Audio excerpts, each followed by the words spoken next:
everyone, and welcome to episode 164 of the MTG Goldfish podcast. It's Seth, probably better known as Saffron Olive, and I'm joined again today by Richard. How's it going this week, Richard? Hey, Seth, what's going on? Not much. Ready to talk some Magic. So this week's a little bit weird. We're in this strange lull. Dominaria spoilers start in 2 days officially. So we're going to be hitting that up starting next week. But for this week, we have a few different topics. Starting with, we're going to talk some Modern. There was a big Modern GP over the weekend, GP Phoenix. There's some MTG Arena news that came out recently. We're going to talk about a conversation that's been going on over the last couple days about cheating in Magic and what should happen when people get caught cheating in Magic, and then, of course, wrapping things up with fish mail. So, Richard, let's start off with Modern. Did you catch any of the GP or keep up on the list of the GP over the weekend? I saw the results, and I saw greatness at any cost. Justice, if you will. A Bob killed its owner. And my heart goes out to all Jund players because it always happens. You know, the most important match ever, and you want to just run lands, but you're like, oh, turns out when you put 4 Bloodbraid Elves in your deck, things don't look as well. So yeah, greatness at any cost. You win some and you lose some. But, I never feel bad when that happens to a Jund player. Like, if you're going to get to draw an extra card for free every turn, starting on turn 2, you deserve to die every once in a while. Like, that is the cost. It was like there was a period of time where people played like one Tasigur in their deck or one, what was the old Tasigur? The Future Sight one. Tombstalker. Tombstalker, yeah. And then, of course, the minute you put it in your deck, the first Bob flip that shows up, and you're like, there's only one here. But, I mean, it happens a lot. Jund plays, the curve is a lot higher than it used to be. You're playing 4 Lilianas, if not 5, and you're playing 4 Bloodbraid Elves now. Plus, you have like a random Maelstrom Pulse, some Kolaghan's commands in there. The Jund curve has been pushing it recently, so Bob bites back sometimes. Like, you're a Jund player, is there any even thought in your mind of like, oh, if I'm going to play all this 4 mana and 3 mana stuff, I maybe shouldn't play Bob? Or is it just literally so good that the greatness is worth the cost? I used to like Grimflayer a lot when Jund wasn't popular. Grimflayer is great against unfair decks because he always hits, like they don't have blockers. You can dig through to get your sideboard cards and kind of get there, but now that everyone's playing Jund, you can't attack past a Tarmogoyf with Grimflayer, so you don't want to just sit there and twiddle your thumbs. You kind of need to play Bob to keep drawing cards. So with this meta, you kind of currently have to accept greatness at any cost. It's so funny that we were not that long ago, like a month ago maybe, talking about the fall of Tarmogoyf and how it was so crazy that Tarmogoyf went from the card in Modern to pretty much unplayable. And now, like, a month later, it's right back on the top. Everyone's playing Goyfs again. Everyone's playing Jund, so... funny enough, my results have been exactly the same, if not worse. And, every league is a 3-2 or a 2-3 because you either run into a Jace deck, which is hard, or you just run into other Jund decks, but people are getting smart. They're like, everyone's playing Jund, so, I'll play Hazoret. And you just simply cannot kill Hazoret as a Jund player unless it's their only creature and you have a Liliana, or you run into Lingering Souls and things. So Jund is still 50-50. It's actually really hard to win with Jund. It's not, even if people are playing it more, it's not like it's suddenly the best deck or anything. It's kind of just, like Bloodbraid gives you a little more push in some of your bad matchups, but Jace is still good. I still don't want to see a Jace across the table. Yeah, I mean, Jund is just like 50-50 forever, it seems like. No matter what cards you play, what matchups you play, like, it's just always roughly, like, maybe when it's bad, it drops down to like 47%, and then when it's good, it's like 53%, but that's just how Jund works. So apart from Jund, what were your takeaways from the tournament? Anything stick out to you from GP Phoenix? A lot of humans. Humans are still pretty good.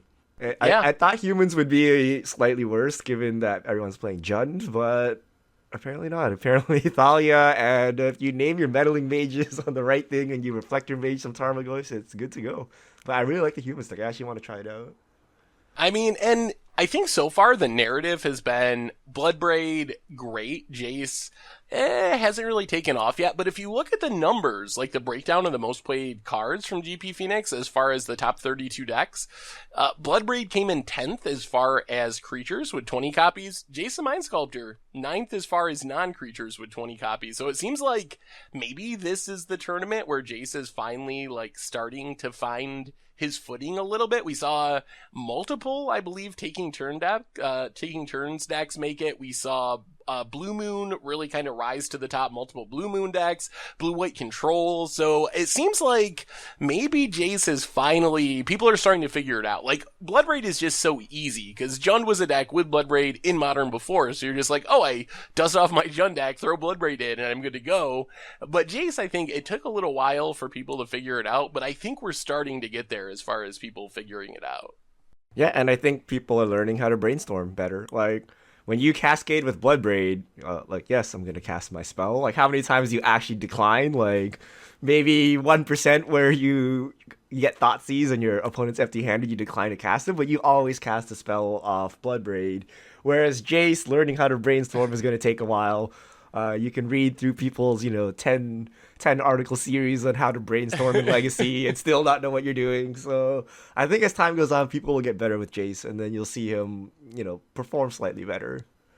I forgot, speaking of Jason Bloodbraid, I forgot how tilting Bloodbraid is. If, like, the randomness of the Cascade effect, it is so brutal when they hit the perfect card, because you're like, oh, I know you have Thoughtseizes and Inquisitions that are just dead cards, but, oh, of course you're going to hit that Maelstrom Pulse to kill my best thing, or you're going to kill hit that Lightning Bolt to kill me. It is so, oh man, it is so tilting for some reason. I don't know why, those random effects just drive me crazy, and I think it's like, it's just got to be a psychological thing. You remember those bad beat stories more than all the times that they do whiff with it, but Bloodbraid Elf has definitely been super sweet. You're on the wrong side of Bloodbraid Elf, because whenever I do it, it's like Inquisition on a Hellbent opponent, Lilian of the Veil, and they have the Lightning Bolt in hand, because you can bolt her before you can +1 her, so she dies, and you're just like, thanks, Bloodbraid. Thanks.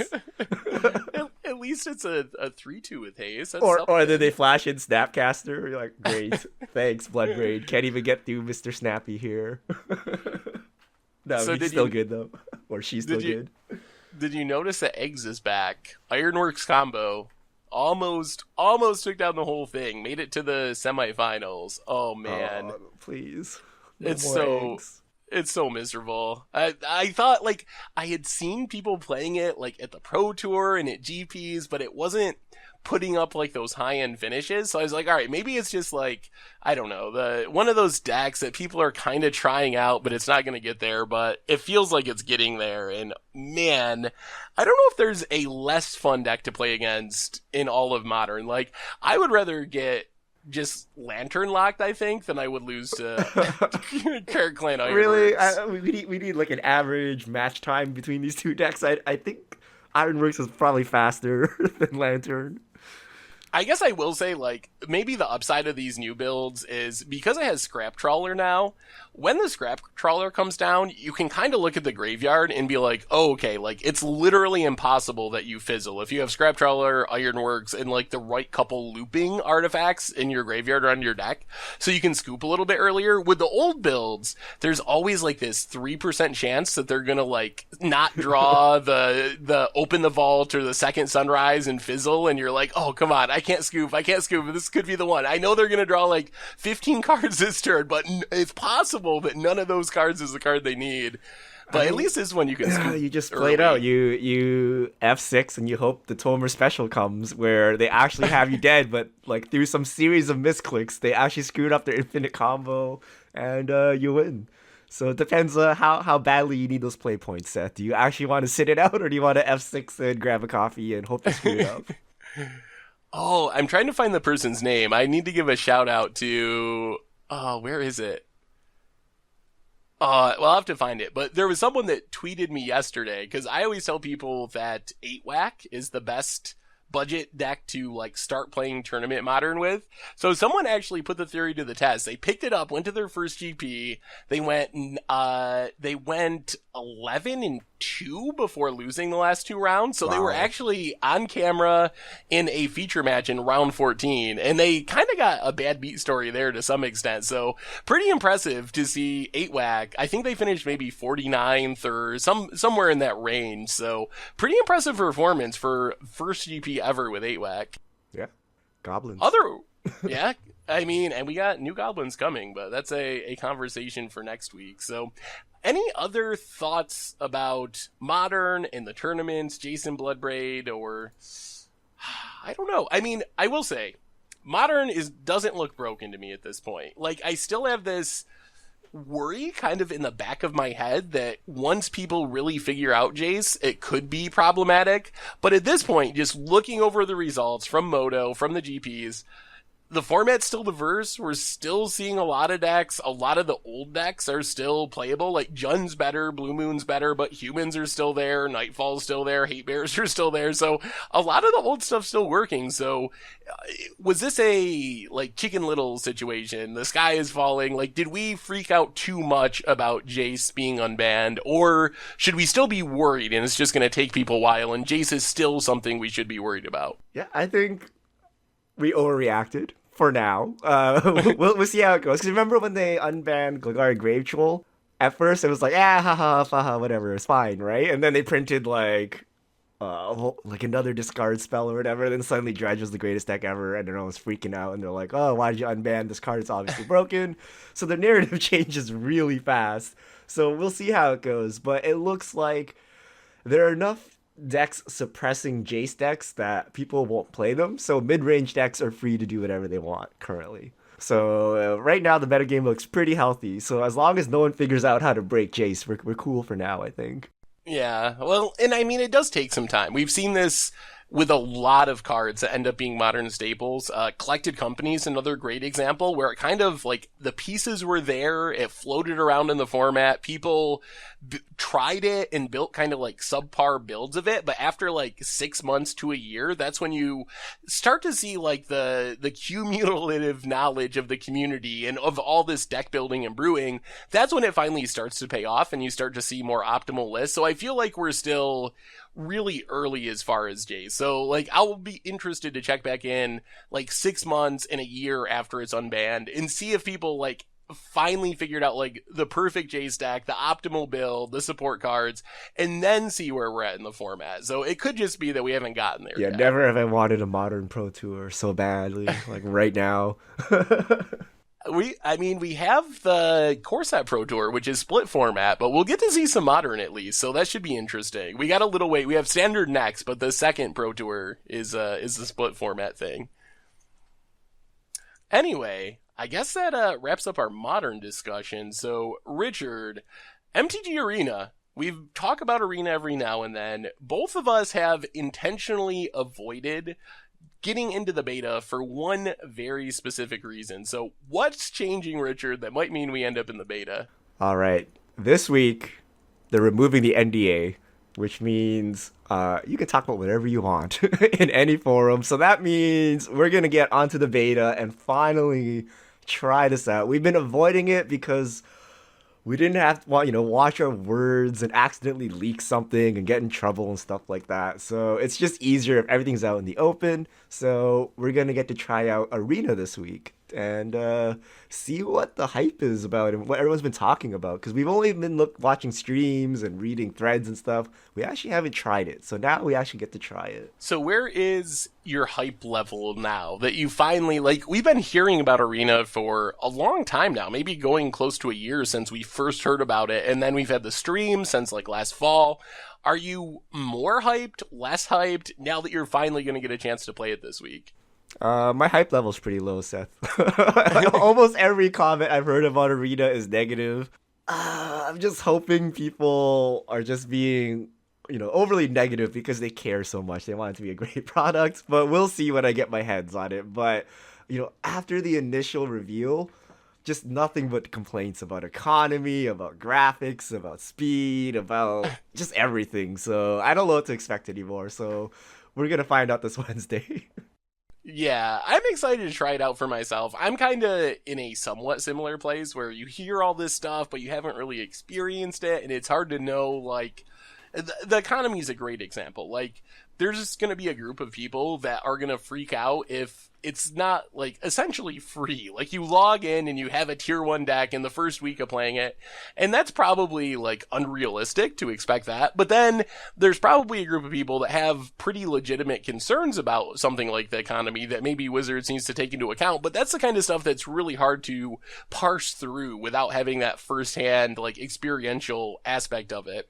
I will say, one thing about getting rid of the NDA now, which is really weird to me, is they don't really have a format. Like, there is an update coming, so I guess there's some chance that this changes, but right now there's not even full standard on the beta, and there hasn't, at least up to this point, been limited implemented yet, even though it was supposed to be like a couple months ago, but the deadline has gotten missed or whatever. So I don't know what you do with it right now, other than just be like, oh, okay, I'm like checking this out, seeing what the platform's like, the animations, the economy, because like weird half standard isn't that appealing. There's no limited. So do you think that's a bad choice from Wizards to not like either push back the NDA drop until there was a format, or like somehow hurry up the introduction of full standard to have a format to play? What people have been playing? They've been playing like block constructed.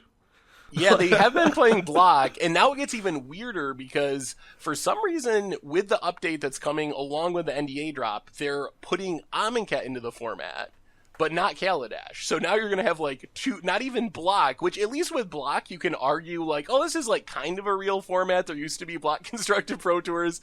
Now it's just like 2/3 of standard. It's not even block anymore. Yeah, that's...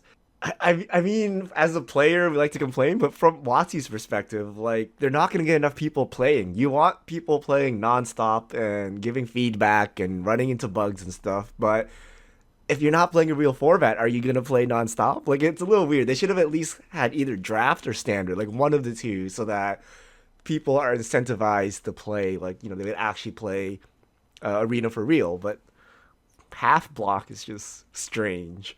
Yeah, I think from my perspective, that's the biggest problem right now is like, what do I do with this? Like, I don't know. If there was standard or there was limited, I would definitely imagine like trying it out for streams, maybe trying it out for like a budget Magic or something to see what the feedback is. But I'm not really that interested in being like, oh, we're going to play weird half standard this week on budget Magic. Because what is that? That doesn't do anything for anyone outside of like the very niche group that is in the beta community. Like, I guess it's good for them, but it doesn't help paper players or Magic Online players or any of the other people. So I don't know. I wish there was a real format, because then I would definitely try it out a lot more for various content stuff. But as it is now, I'll definitely try it out, and I'm excited to just see what it's about. But man, it's going to be hard to use it for any series or streams or anything on a consistent basis until there's a little more implemented to it. Yeah, I mean, if they're going to launch soon, they got to pick up the pace of releasing sets, right? Like,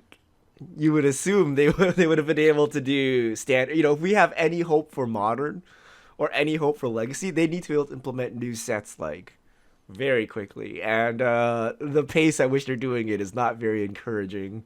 So hopefully they can pick it up, and you know, within a couple of weeks we have full standard, and you know, we can actually test real decks and, you know, play like we would actually play Magic. Yeah, I mean, I assume that we definitely will have full standard come rotation, but it's just like weird timing to have everyone streaming and talking about, because I imagine this hurts like the response Wizards will get, because if you had full standard, people would at least be able to focus on that a little bit. But without full standard, I feel like a lot of people who are like writing articles and streaming, instead of being focused on like, oh, I'm playing this cool standard deck, it'll be like really focused on the good and the bad of Arena. Like, it'll be higher scrutiny, because that's kind of all you got to talk about. You can't talk about your cool standard deck. You can't talk about your first draft pick. You're just talking about like the client itself. And I don't know if having like that much scrutiny on the client is where you want to be in a beta process. It still like seems fairly early in the process. So I don't know. It should be an interesting week. I expect there'll be a flurry of articles and streams and videos, and I'm going to be really interested to see where the community comes out on this. All right, Seth, as a streamer, what is your prediction for how this will all turn out? Because everyone will try to stream this thing as it comes out. Do you think the community reaction will be positive, negative? What do you think the net result for WotC will be for Arena here? Oh man, that is the question. Right now, I think I'm a little worried because it feels like it's kind of starting in a hole. Like if you look back at the response to Arena, it was like fairly hyped when it first came out, and then I feel like the mood like somewhat shifted through the beta process over the last several months to where now people are kind of indifferent, or some people are actively like against Arena or like against some of the aspects of Arena. So I really don't know. I definitely have a big worry that once we can analyze all the numbers of like the economy, that it's going to actually show that unless you're just grinding, it's going to be like as expensive as Magic Online or more expensive. And I feel like that's going to be a hard thing for people to overcome. Because if you look at the problems with Magic Online, like the things that people complain about are it's too expensive, number one, and it's too buggy. And if Arena is equally as buggy and equally expensive, like I don't think that solves anyone's concern. So I don't know. I'm kind of waiting to see because they promise there's a big update coming alongside the NDA drop. So maybe that takes care of a lot of the concerns. Maybe it's going to be way better than it is right now, and a lot of people's concerns have been answered, but I don't know. I think there's a decent chance that it ends up being a really big, like, a lot of complaining, a lot of people freaking out this weekend, but we'll see. I'm hoping that maybe the update means that doesn't happen. What do you think? Like, what do you think the response is going to be immediately this weekend? I think Wizards going to regret this decision. I think you're right that it's a bit premature, unless they release it with the full format. Because the first thing everyone will ask is, what deck are you playing? And every streamer will have to say, I'm playing this janky deck because half standard is supported. And just right off the bat, you have a bad impression of the program, regardless of what else happens, you know. And I'm sure there'll be actual bugs and UI issues and stuff like that. But just starting off with we're not even supporting real standard, like that just leaves a bad taste in your mouth. So I don't know. I think people have been very critical of Arena, so having the spotlight on it now will just bring that out further.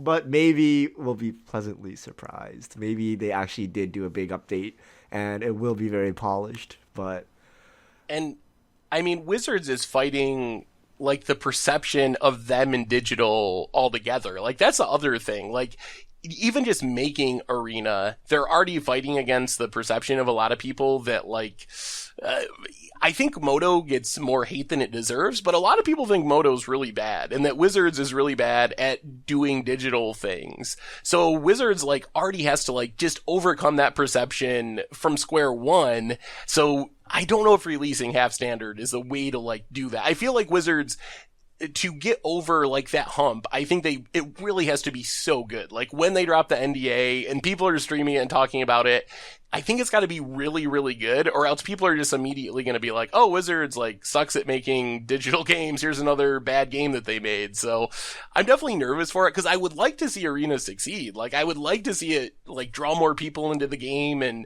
compete with Hearthstone, and all the like best case scenarios would be so good. But I'm a little worried that the way they're going about it is setting themselves up for failure a little bit. yeah, I don't like how it seems like they're struggling to just put the game together. Like the narrative from them is like, oh, it's so hard to put cards in the game and the rules interactions and things like that. Whereas I was actually hoping for announcements about, oh yeah, you know, watch the Pro Tour, you know, get a Pro Tour token and then play the deck online in Arena for free or something, right? Or, you know, here are, you know, ways to support your favorite Pro Tour team, or here are skins, or here are the optional DLC you can get and stuff like that, right? They're not actually talking about any of that. Right? They're not talking about the ranking system, the ladder, the seasonal rewards, kind of the stuff you expect in a game nowadays. All they're saying is like, oh, we're trying really hard to make stuff look like Magic, which is great, but that's kind of just like the bare bones for the game, right? So I feel like they're really struggling to get that done, and they're not even focused at all on kind of the 2018 other aspects of gaming, right? So that's where I'm a little concerned. And that's basically Moto, right? Like if you got a bunch of engineers to make Moto, like that's what would result, right? It's functional, it works, kind of, right? You can play Magic, but it isn't pretty, it isn't, spicy, it isn't, a game or anything like that. It's just functional. And I'm worried Arena's headed there. So I really hope they, kind of amp up the hype and announcements around the other aspects of the game that they should be working on. And hopefully they are working on. So I had this question pop into my mind about Arena this week, and I want to get your opinion on it. So if you look at a game like Hearthstone, that is...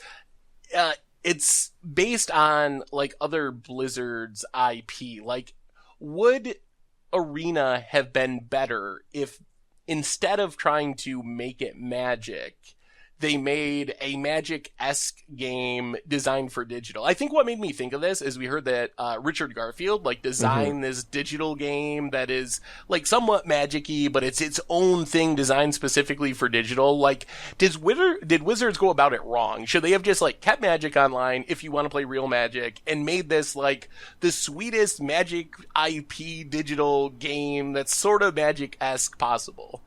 I like that.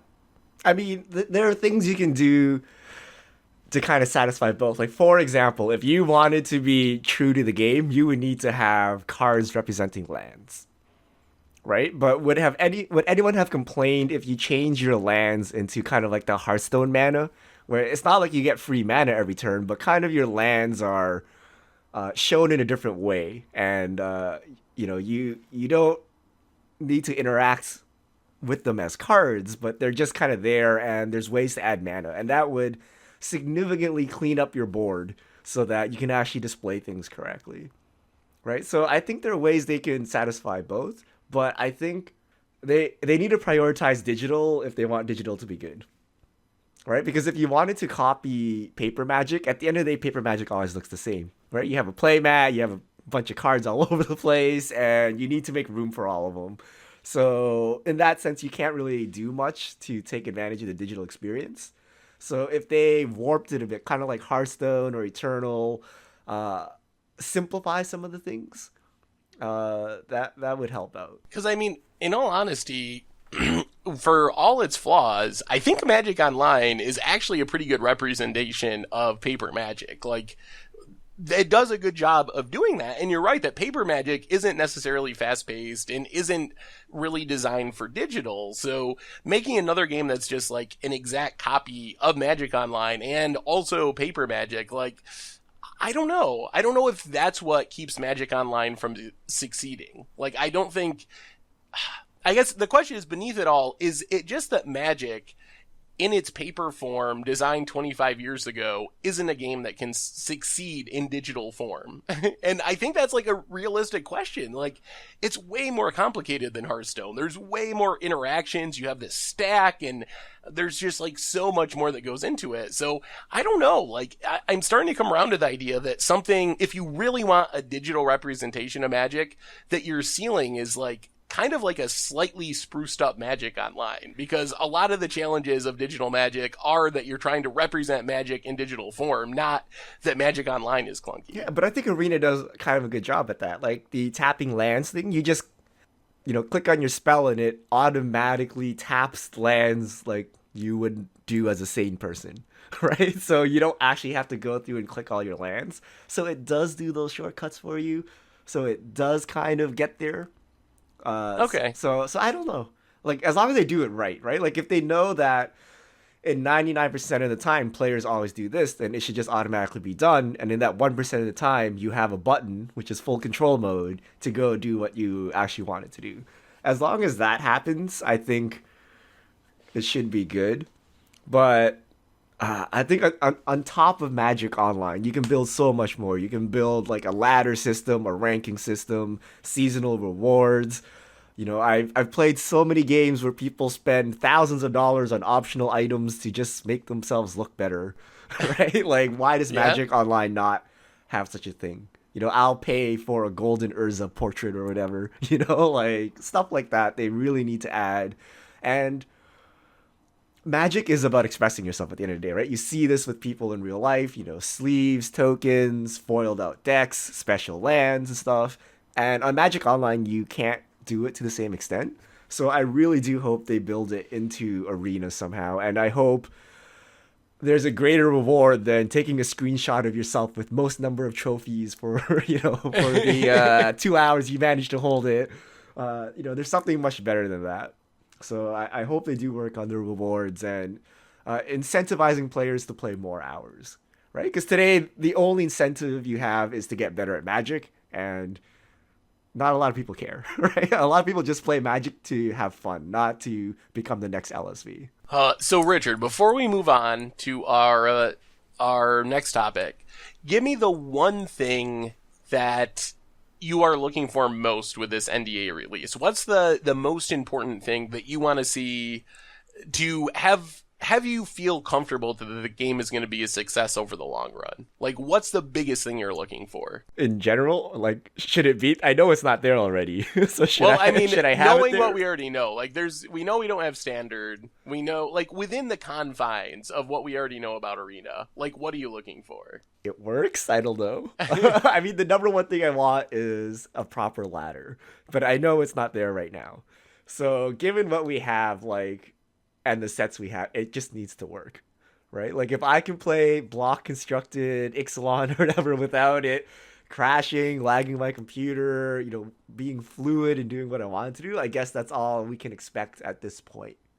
So okay, so like the actual functionality of it, yeah, that makes sense. Yeah. I think for me, like, I think that's a good one. I'm also really looking at the economy stuff. I think that's, for me, the biggest sticking point. Like, just how much does this actually cost? How easy is it to build decks? That's been the big thing I've been asking about for months now. So I'm excited to see the answer to that. Hopefully they got it figured out. So we will see. The NDA drops on Wednesday, I believe, or the update is on Wednesday, and then the NDA drops on Thursday. So if you're interested in Arena, definitely expect to see some content coming out over the next week or two as we kind of explore and see what it's like. So anyway, transitioning from Arena to our last non-fish mail topic. So Richard, there's been a bit of an uproar this weekend about cheating in Magic and how you handle people that cheat at Magic. So what brought this topic to the forefront is Alex Bertoncini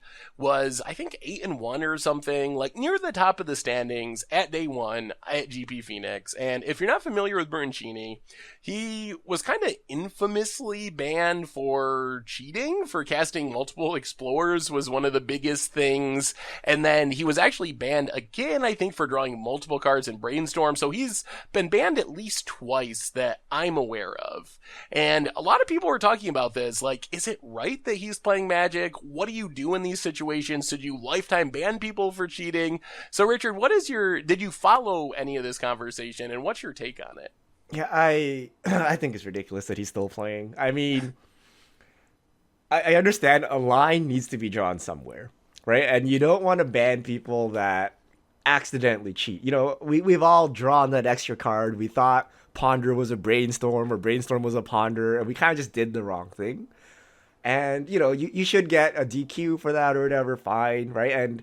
But after, if someone has reviewed your case, you've been banned once, you've been banned twice for, like, years, why are you still allowed to play, right? Like, I think that's very lenient. In this case, I think he's so extreme that it's ridiculous that he's still playing, right? But the question is, where do you draw the line? And how many accidental cheats or oops, it was a mistake, do you let before you ban someone for life?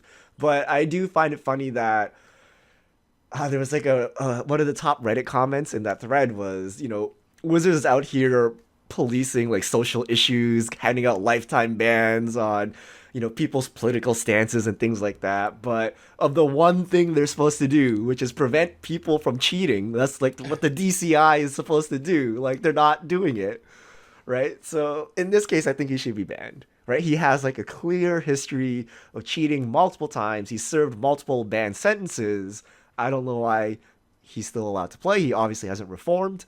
But the question in the long term is, like, where do you draw the line? After how many bans are you lifetime banned? And how do you prevent people from being accused of cheating when they're not cheating, right? Sometimes you actually drop that card on your lap by accident, right? Like, you don't want to just get banned for life out of nowhere. What is the process through which you're judged and how do you appeal it and stuff like that? I feel like that's not very clear, and we haven't really done much to progress that front. Yeah, I think I agree with you about Bertoncini in specific. Like, he is kind of a almost notorious cheater, I guess you would say. Like, not only was he banned, but he was one of those people that had just so many things surrounding him as far as cheating and weird things and people talking about it. Not that you just not that you just go on unsubstantiated rumors to ban someone, but when you have like 50 different people saying something sketchy was going on when we played, like, the chances are, like, something sketchy was going on. And then eventually he did get caught to the point where he was banned for stuff multiple times. So with someone like that, it's hard. I mean, I don't think you should ban people for life for the first time they get banned. I think it definitely makes sense to ban someone, hope they can change their ways and come back. And then if they get caught cheating again, then I would be more on board with, all right, just like get rid of that person, which would mean Bertoncini would fall into that camp as someone that's just had too many chances and not learned from it, not changed. But I think like there's just so much gray area. It's so hard to know, like, it's so hard to set those limits. Like, I was talking about this on Twitter, and it sounds good to say, oh, if someone gets caught cheating or banned for cheating twice, the second time should just be a lifetime ban. But you have situations where it's just not that clear, where the cheating is like stalling. Like, who was the guy that was banned for stalling? I think he was actually banned twice, and then is not in the Hall of Fame because of, is it Saito? One of the Japanese players. Like, and that's different to me for some reason than hiding a card in your lap or drawing, extra cards and doing those things consistently. So it's really hard for me to just say, oh, if you get suspended twice, the second time you're banned for life. Because I think there is some gray area there. But I don't know. I feel like Wizards needs to have some more guidelines, because I think the criticism of the Bertoncini situation, where if you go sit and play against that person, he's almost getting free percentage points, because you're not just trying to beat him playing Magic, you're trying to beat him playing Magic and make sure that he's not cheating you. So you're watching every card he draws, doing all this stuff instead of thinking about your game plan. Like, I think that's a fair point with someone that has just done that over and over and over again. So yeah, I don't know. It's the community is so split on what is cheating. Like, if you ever watch or read Twitch chat during a pro tour, right? Every games rule violation is like, oh my god, he's cheating, right? But you don't get this in other sports. Like when there's an offensive lineman holding someone in the NFL, do you yell out cheating? Yeah. Right? You're like, oh my god, he's a cheat. No, right? You're just like, okay, that's a penalty, right? And in Magic, it's the same thing, right? Oh, okay, that's a game loss, or that's a rewind the board state or something, right? But because people are so emotionally invested, there's some advantage being gained here, and they remember that one time that it happened to them, they feel very worked up, and it's cheating, and the pitchforks come out, and I don't know what to do, because in one sense, they're right. But in the other sense, it actually just is a games rule violation. After playing 10 hours of Magic, maybe you forgot and drew an extra card or played an extra land or something, right? So figuring out intent from this is very hard, right? So I think that when you do get banned, there should be a council or something, and they have to do some research and look at your history of play and how many times has it happened and stuff like that. And from that, determine whether you should be banned. And if it's a lifetime ban, the same thing should happen. And the problem is, eventually one day someone will get a lifetime ban when it was actually just a series of mishaps or whatever, and it wasn't intentional. But I don't know, right? You got to draw the line somewhere, and when you draw the line, some people will fall onto the wrong side of the line. But I think in this case, he is so far past the line that it's not really great anymore. Like, he should just go, right? They should make a special exception for him. But long term, you need to draw the line somewhere and start enforcing it. Because otherwise, it becomes a joke, right? Like, if known cheaters keep playing Magic, like, why would you be incentivized to play fair, right? It's just... Yeah.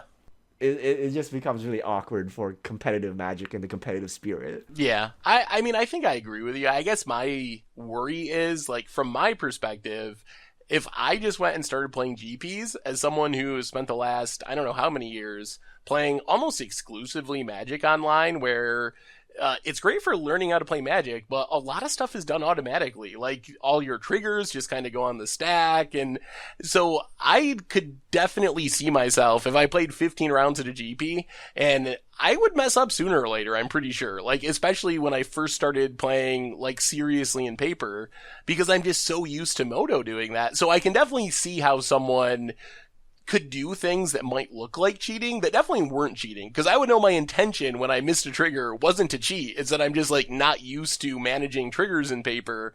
But yeah, so I guess I could see that side of it too, but I do agree with you as far as Bertoncini. He's pretty far across the line, and I'm not sure what Wizards will do. So I guess the next question is, do you think, based on this uproar, Wizards will do anything? They've clearly shown that they can just kind of ban people. Like, we've seen multiple examples of that for things over the course of recent years, where Wizards are just like, we don't want you playing Magic anymore, and you're not playing Magic anymore. Like, is there any chance that based on this uproar, they actually do just ban Bertoncini again? I don't think they'll just ban him like out of nowhere. I think what they'll do is watch him like a hawk, and as soon as he stumbles, use that as an excuse to ban him. Because it'd be very awkward if, like, yeah, he didn't cheat, but because of Reddit thread, we banned. Like, that would be weird, right? But they'll just wait for the next time he slips up, and then they'll jump on that as the excuse to ban him for life. Yeah, I guess that makes sense, and you can bet that opponents will be watching him. And I guess the kind of the most important thing in this whole conversation is situations like that definitely show why it is important to call a judge, even if it's like something that you're like, oh, my opponent probably did make an honest mistake. Because with someone like Bertoncini, where there were a couple of things that finally were like on camera, and that's what led to the bannings.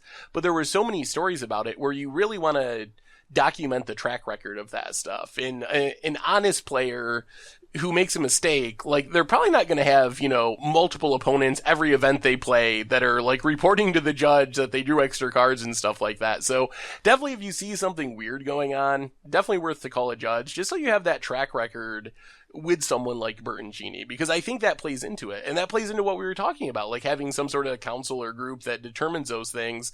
If you look at someone who every GP is having multiple of these weird situations that maybe they were cheating, maybe it was an honest mistake, but after 10 of those or 20 of those or 50 of those, then you start to think, okay, like, either you're just really bad at Magic or you're actually cheating here. Wait till we have high-level tournaments on Magic Online or Magic Arena.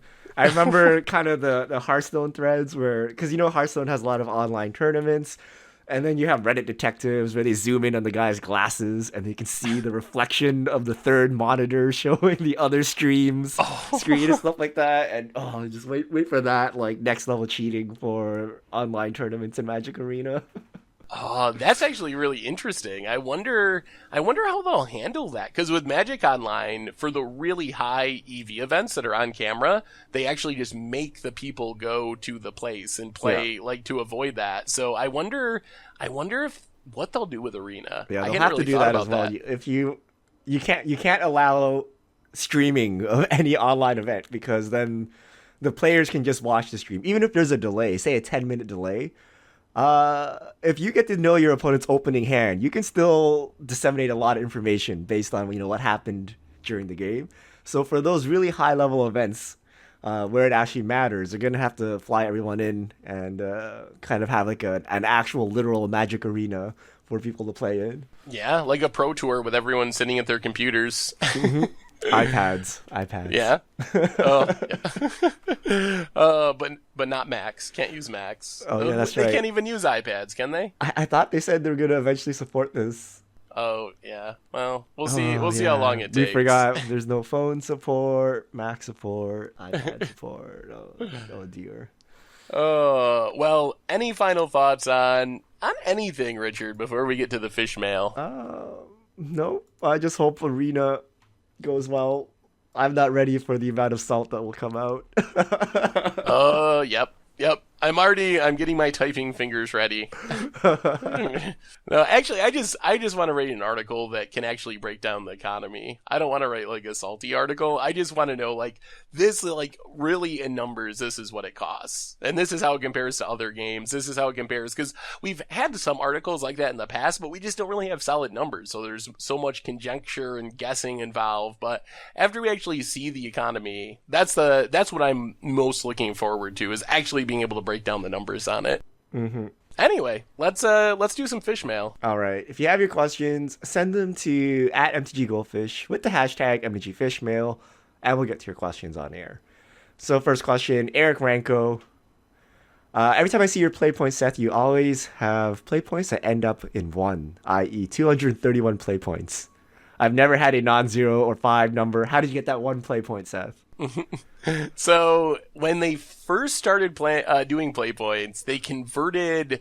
Oh man, I don't remember what the pre-play points were, but there was like another fake currency that they converted to play points when they switched to the play point system. And I just happen to have an odd number there. So I've been cursed with it forever. I can't get rid of that one. I think I can probably email them and be like, could you please take away this 1 play point? But I don't know. I guess it's a good conversation starter. Good fish mail question generator. One day they'll release a reward that costs 1 play point, Seth, and you can purchase it. I'll be the only one that can purchase it. You need exactly 1. Like exactly, they don't give change. Like it has to be 1. Yes, this bot does not save credit. LJB FGC, do you think the small Japanese tournaments are playing wacky decks just to mess with you? I hadn't considered that.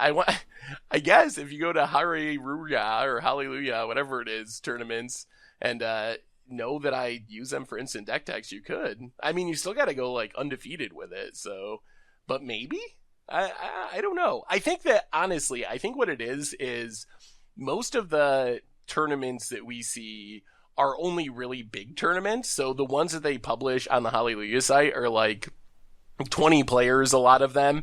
So you naturally just have, it's easier to make a top 8 in a 20 player tournament where everyone's playing like fun decks or something. So imagine if every FNM or whatever in the US was published somehow as a deck list. I'm sure we'd find tons of crazy decks that somehow they played against a new player, they had an opponent not show up or had to leave early and somehow ended up 3-0. That sounds like all of my release events where it's like, this deck doesn't seem good, but then like first round opponent's asleep, second round opponent went to get pizza, third round same person in the same situation as me, and then someone manages to win. Oh, I forgot, Richard. Did you play 25th Masters? Oh, I did not. Did you? Oh, Seth? okay. I played it online. We streamed one online and recorded a rough drafts, but I didn't go to play one in paper. It's fine. It's definitely different than other Masters sets, as far as limited is concerned. That sounds very reserved. Usually you're all over Master set drafts. I don't know. It's definitely much different. If most Master sets drafts, they have like very solid themes that you're trying to build into, and this set doesn't seem like that. It's just kind of like you're building good stuff decks and hoping that you randomly get a 2-card combo that is in the set or a 3-card combo that's in the set.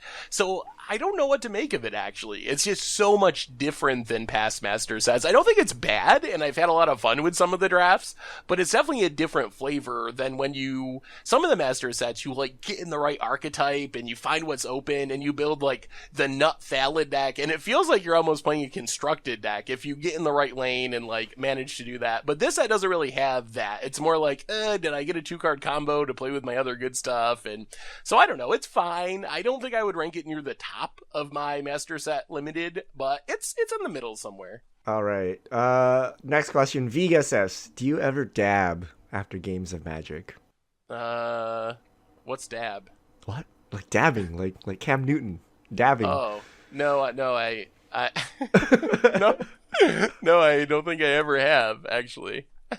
Yeah, I may have never actually just dabbed ever in my life, especially after games of Magic. We're like, Bloodbraid Elf into Lightning Bolt dab. No. You should start doing that when you go to your next FNM, Richard. Yeah, that's how they know. Bloodbraid hits. Yeah. When Bob draws the 5th land in a row, that calls for his celebratory dab, right? All right. Mint Black Lotus. What is the correct mana cost of a spell that just says draw a card? If it is 0, would that be okay for modern or standard? Not 0. We know 0 is not the right answer because we have Gitaxian Probe, which costs 2 life and is not safe. It's gotta be like, oh man, I guess 1. I was gonna say slightly less than 1. Like, I feel like 1 isn't good enough. We have cards that just literally say draw a card for 1 mana and they don't see play. So like 0.75 or something might be the right Probably mana cost. Half. Like Opt doesn't even see that much play. Yeah. Serum Visions is 1 and it lets you scry 2. What about Suspend? What if it was like the Bauble where it's Suspend 1 or Suspend 2? Would that be playable? If it was 0 mana, suspend 1, draw a card? Yep. Maybe in like... No, I don't think so. Maybe in specific decks, like if you're somehow trying to like time the suspend for Storm or something like that, but I don't think that would actually be very good. I think the Phyrexian Life question is more interesting. Like, what is the discounting Death Shadow in those fringe situations, which you always got to start the conversation with that. How much life would make Gitaxian Probe fair? And it might be like 5. Like, I think you're looking at least 4, maybe 5 before people would stop playing that. Yeah. It's tough. I would pay. Actually, no, I don't know if I would pay 4 life for this. I think 4. I think 2. I would still jam it in every deck. 3 starts getting questionable, and by the time you get to 4 or something, like only specific decks would do this. That they actually don't care about their life total at all. Yeah. Next question. 11 Vicious. Since the Dominaria leak, a new Mox has been spoiled, but no one is really talking about it. Is it that bad, or does no one know what to do with it? Can you brew the spices of jank with both modern, legal Moxen? Ooh. That's a tough one. I think the new Mox is the worst Mox that we've seen. But what is its activation condition? So it is 0 mana, and it taps to add a mana. I actually got to look this up. It's basically you have to have a legendary creature or planeswalker for it to tap for mana. I'm not 100% sure if it says it just taps for a mana of any color if you meet the condition, or it's like Command Tower where it taps for a color of a legendary creature or planeswalker you control. Add 1 mana of any color among legendary creatures and planeswalkers you control. So that's even like a bigger restriction. So you actually have to have a permanent of the right cause. So what I've seen people trying to do with this card looks pretty bad. Like Isumaru and other 1 mana legends. You're like, I play that with my land, then I play my Mox Amber, then I play another 1-drop, and I gotcha. So I don't know. I think it's fine, but I think this is definitely very safe as far as Mox are concerned. If only land was an option there, it might become more reasonable. But what's going to happen is you're like, land, Zergo Bell Striker, Mox Amber, play my second Zergo Bell Striker because I needed enough of them in my deck to activate this Mox Amber, but since they're legendary, I can't use them, so it's a little awkward. But, I mean, maybe it is an artifact, so it does work with Mox Opal, and I guess you can, like, play a Jace Friends Prodigy on turn 2, Mox Amber Thoughtseize or something, so I think that people will definitely try to brew around it, because it's just, like, Moxen are so inherently powerful, but it seems like the hardest Mox to actually break, even harder than Mox Opal, which has a pretty, like, severe restriction on it. I think this one is significantly harder to make work than Mox Opal. Yeah, and typically if you're playing these Moxen, you're trying to do unfair things, and legendary creatures and planeswalkers don't usually fit in the same decks. Yeah. All right, next question. Alden B4610. How do you go about asking to verify if your opponent's cards are real or counterfeit? I found that fakes are way more prevalent than I once thought, but I don't want to offend my opponent.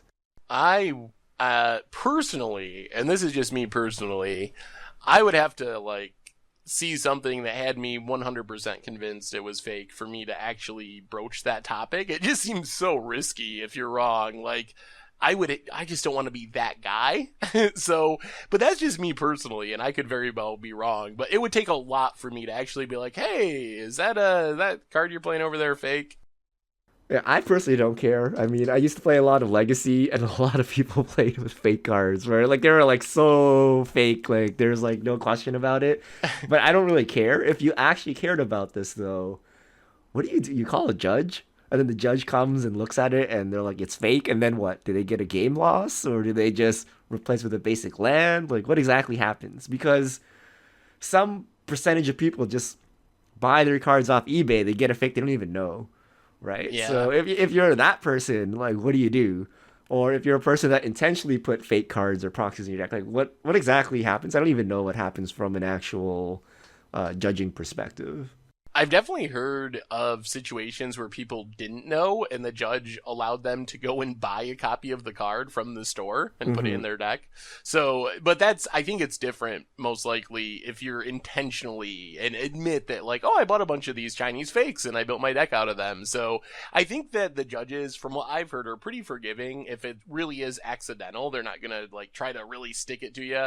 But if you're doing it on purpose, it might be different. Because I think Wizards takes a pretty hard line on that. Bruno Alzaguire, we actually do have a Planeswalker from the pre-constructed deck. Chandra Bold Pyromancer, and I think it's better than Jaya. What do you guys think? Looking up this card. Time to Google. Where did we get this from? I think it was in the leak. Oh, it was in the leak? It was in the leak, yeah. Alright, Chandra Bold Pyromancer, 6 mana, 5 loyalty, +1, add 2 mana, deals 2 damage to target player. -3, deals 3 damage to target creature or planeswalker. -7, deals 10 damage to target player and each creature and planeswalker they control. This actually feels like a Chandra that we've seen before. It reminds me of one of the old Chandras. The name is actually Chandra Old Pyromancer? No. Yes, Old Pyromancer. It might be better than Jaya. I don't think it's good, though, but... It does things to impact the board state, unlike Jaya. So I can see where that argument comes from, but it's also 6 mana and doesn't do that much for 6 mana. Yeah. I think Jaya is like Saheeli Rai, where with the right cards around it, you can somehow break it and do something useful.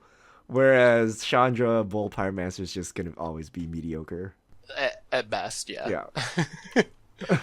But it is funny that if I was drafting, I would definitely take Bold Pyromancer over Jaya Ballard. Yeah, I would too. Next question. Ian Charles Baker, do you guys think Wizards should try some other reprinting strategies? I think they could reprint past sets for drafting experiences, such as a box of 36 boosters containing like 12 Zendikar, 12 Worldwake, and 12 Rise.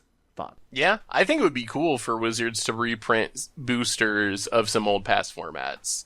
I don't know about that exact breakdown. Maybe that would be cool, but I would definitely, like, some old booster sets are just so expensive to get a box now, and the draft formats were so great, but like original Ravnica, Rise of the Eldrazi, they're too expensive to just like buy a box and re-experience the draft format. So I would love Wizards to maybe like change the border or something slightly so it's not exactly the same as the original printing, so there's still some like, I don't know, consideration for the people that bought the originals. But I would love to see that from a limited perspective. Yeah, do you think people would be upset? Like, what if Wizards had this stash of Innistrad sitting around, and at Halloween they're like, okay, we're selling Innistrad again, so you can draft triple Innistrad? Would people be like, oh my god, but I was hoarding 100 Innistrad boxes and now you crashed the prices?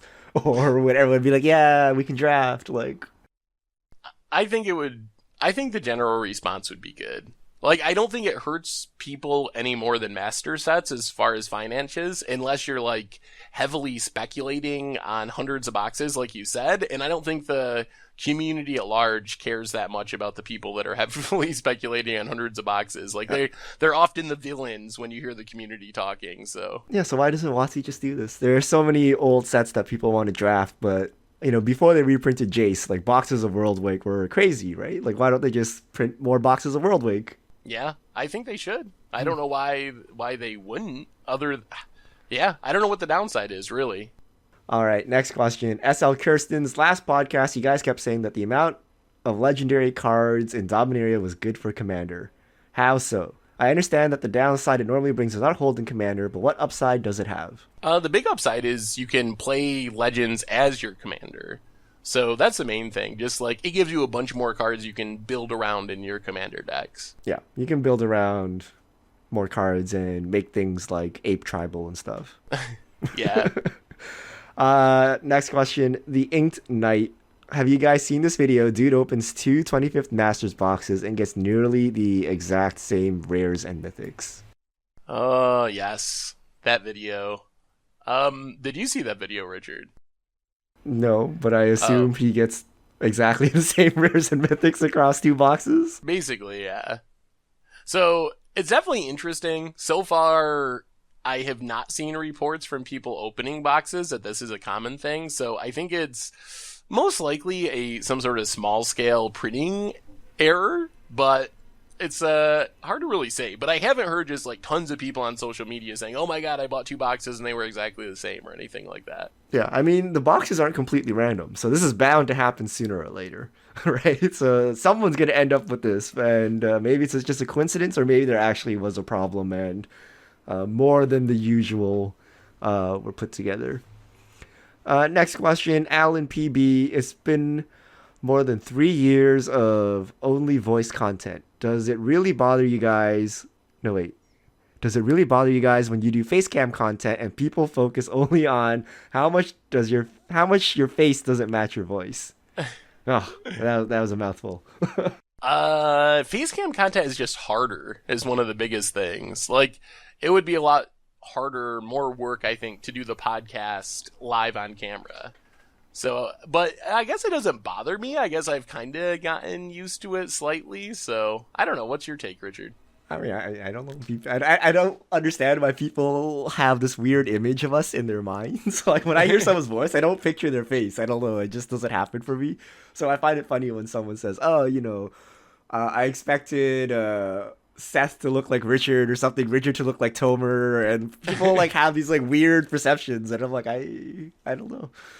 I like, whenever I hear a podcast or something, I don't actually picture someone's face in my head. It's just like some voice going on. So I don't actually have this perception. Next question, Ian Matt. What modern deck should I play for 4-player games on the kitchen tabletop? I can manage 2 threats, but end up weak and vulnerable to the last player. Wait, what was the first part of that again? I'm sorry. What card should I play to manage it? Modern deck in a 4-player game. 4-player modern. Ooh. I mean, I guess you just want, like, catch-all type answers, cards that can deal with anything. Wraths and Anguish Unmakings, cards like that seem like they would go up in value if you're playing against 4 different decks. Yeah, I wouldn't look at modern decks, because modern decks are designed for one opponent. I think you should be looking more towards commander decks, and usually those kind of decks will play cards that target more than one player, right? Because if you just target one player, you eventually run out of gas and then you just die. So you have things like wraths or like things that say, to every player or each player, so that your resources go further. So I would actually look more towards commander decks. Even though you guys are playing modern, you can look at the cards people are playing in commander and then play 4 of those cards instead. Dortonly, I love how you said artifacts aren't historic. Do you know what the word actually means? And it's not a robot.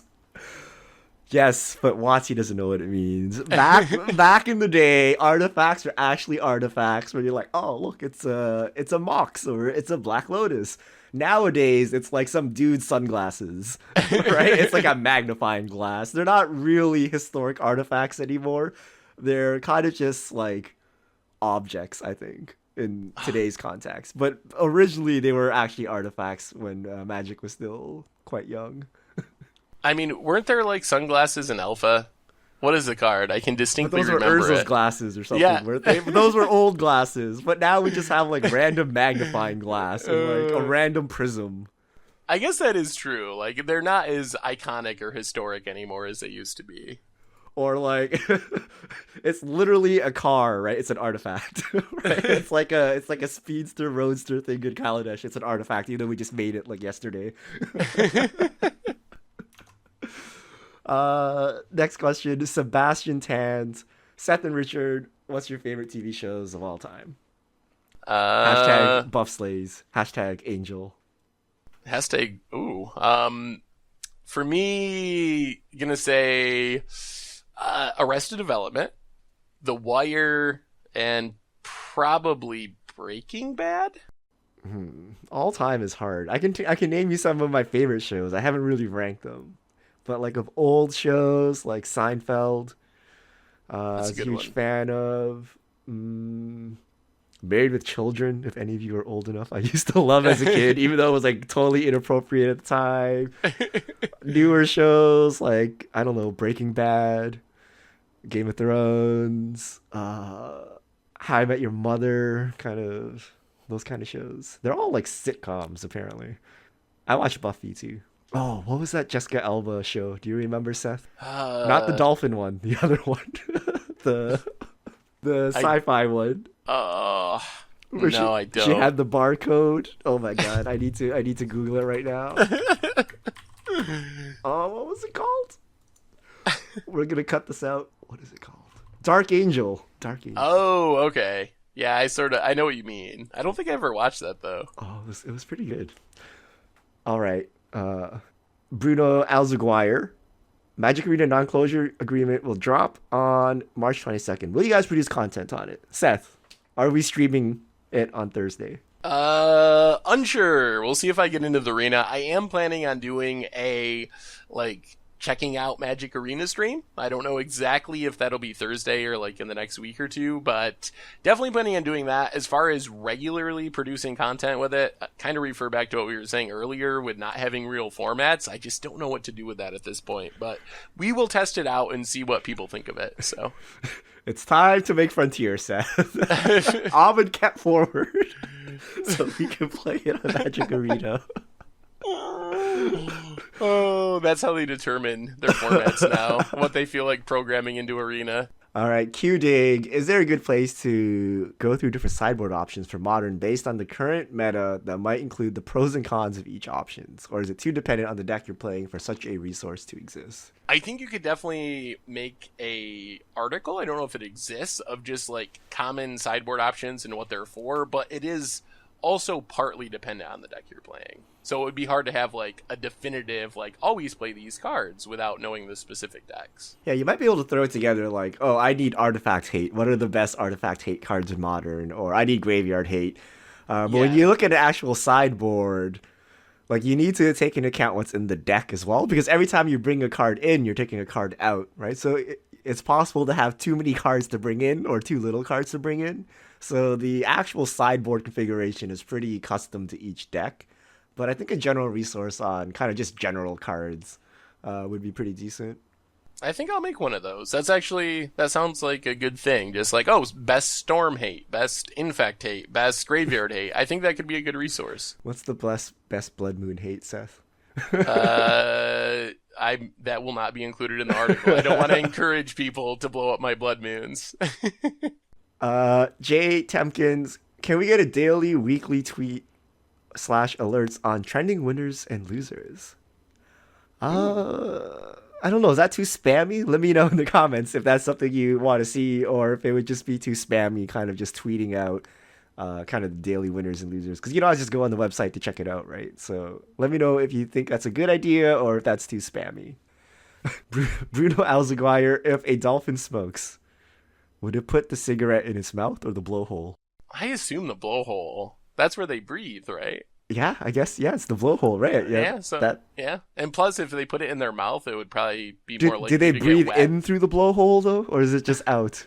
Oh, I don't know enough about dolphin breathing. I just imagine they can stick the blowhole out of the water, though, because they couldn't get it wet and just have it sticking up in the ocean like a little like a chimney on a boat, sort of, the little smoke going up. Well, this is literally a fish mail question, but then dolphins aren't fish, so turns out I'm wrong. Tokens 523, thoughts on the possibility that Tron lands could be reprinted in Dominaria? No. No way they're going to put Tron lands in Standard. They will get reprinted at some point, but not in Standard. Please, for the love of God, don't do that. All right, last question. Vega says, will you dab for us next time you play D&D? It's very hip and everyone wants you to. Is this the same person that asked us about dabbing earlier? Yes, it's Vega says. Is very, very interested in the dab, Seth. All right, I will look up some tutorials on how to dab, and I will consider it. I'll see if I can learn how to do it well enough. Maybe. All right, that's all of our Fishmail questions. Thank you everyone for sending them in. If you have questions, you can send them to the hashtag MTG Fishmail, and we'll get to your questions on air. Oh, I think that brings us to the end of episode 164 of the MTG Goldfish podcast. So, Richard, thanks for hanging out. It's always fun. Yep, always a pleasure, Seth. And thanks to everyone for listening. So, we will be back next week. Dominaria spoilers will officially be started, so we'll have that to talk about, maybe some arena impressions. So, keep an eye out for that. Until then, thanks for listening, and this is the crew signing out.